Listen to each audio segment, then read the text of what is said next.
인도 요리사 10명에게 가람 마살라 레시피를 물으면 11개의 답이 나옵니다. 한 명이 마음을 바꾸거든요. 농담 같지만 핵심은 사실입니다. 가람 마살라에는 하나의 정답, 레시피가 없습니다. 지역마다, 집마다, 요리마다 배합이 달라집니다. 그런데 우리는 어쩌다 이 넓은 향신료 세계를 노란 가루 한 병에 담아 커리라고 부르게 됐을까요? 이름부터 뜯어봅시다. 마살라는 향신료 혼합물을 뜻합니다. 가람은 고추처럼 맵다는 뜻보다는 따뜻하고 강렬한 향의 개념에 가깝습니다. 그래서 가람 마살라는 따뜻한 인상을 주는 향신료를 섞은 배합입니다. 하지만 그 목록부터 지역마다 달라집니다. 벵골의 기본형은 카다몬, 계피, 정향 3가지만 쓰기도 합니다.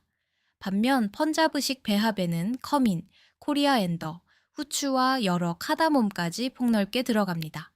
같은 이름 아래 전혀 다른 향의 집이 지어지는 겁니다. 지난 편들이 원소였다면 가람 마살라는 그 원소로 지은 집입니다.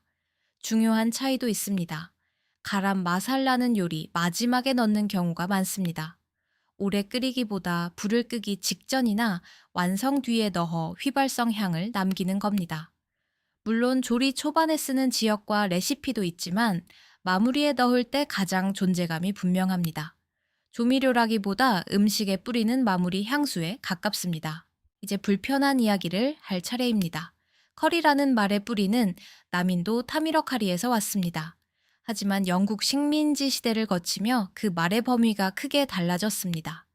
남아시아에는 집집마다 요리마다 다른 수많은 마살라와 소스가 있었습니다. 생선용, 콩용, 고기용 배합이 따로 있었죠. 영국인들은 이 복잡한 세계를 커리라는 넓은 이름으로 묶었습니다. 18세기에는 영국으로 가져가기 편한 혼합 향신료, 커리 파우더가 만들어져 유통됐습니다. 현지 조리사와 상인이 영국 고객을 위해 포장한 제품도 있었습니다. 살아있던 다양한 배합이 휴대 가능한 한 병의 맛으로 번역된 겁니다. 지난 산발편에서 매일 갈아 만들던 소스가 병에 담기며 달라지는 장면을 봤죠. 커리 파우더도 비슷합니다. 표준화는 편리하지만 그 편리함이 원래 문화의 다양성을 전부 설명하지는 못합니다. 가람 마살레 정답이 없는 건 결함이 아닙니다. 다양한 지역과 지배 방식이 지금도 살아있다는 증거입니다. 그럼 직접 만들어 봅시다. 오늘 만들 배합은 정답이 아니라 시작점입니다. 통향신료 6가지를 준비합니다. 커민, 코리아엔더, 후추, 카다몬, 정향, 계피. 마른 팬에 약한 불로 볶다가 향이 확 올라오고 연기가 나기 직전에 불을 끕니다. 완전히 식힌 뒤 갈면 끝입니다.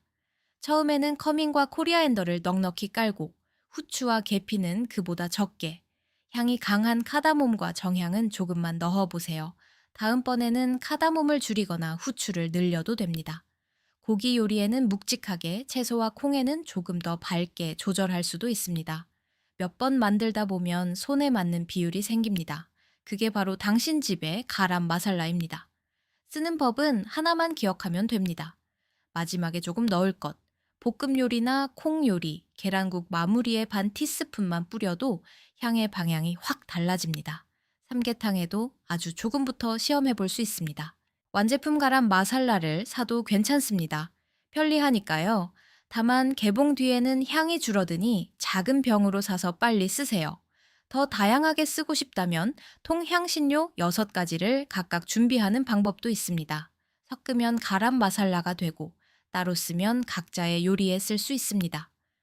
통향신료는 가루보다 향이 천천히 줄어듭니다. 병 하나가 아니라 6개의 가능성을 사는 셈입니다. 방금 배합에 넣은 작은 초록 꼬투리, 비싼 향신료로 꼽히는 카다몬입니다. 그런데 왜 이 향신료를 사랑하는 곳은 더운 인도뿐 아니라 추운 북유럽일까요?